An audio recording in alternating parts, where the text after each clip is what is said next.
Ujang, mana resep di dieu mah acara 17 santai seueur acaranya. Aya gerak jalan oge.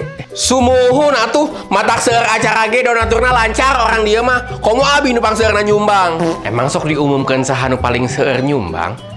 Nya henteu, ngan lamun dipikir-pikir, saha sih di komplek ieu nu leuwih beunghar ti abi? Sigana mah teu aya. Teu kengeng kitu. Siapa tahu batur mah tara nyirikeun lamun seueur artos teh. Ah, eta mah tara nyirikeun teh medit, wah jelemana. Abi mah nyirikeun teh karena humble, sering ngabantuan batur. Oh, ngebantu sanaon emangna?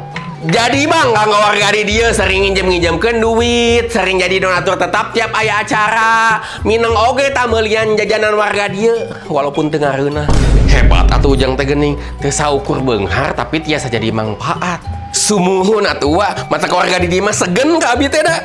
Tapi Ujang lagi kedah someah kade tong adigung. Ih, lain personal branding urang someah mah. Tuh wa, tinggali si Mang Ai, someah teuing mah loba dimanfaatkeun ku batur hirupna.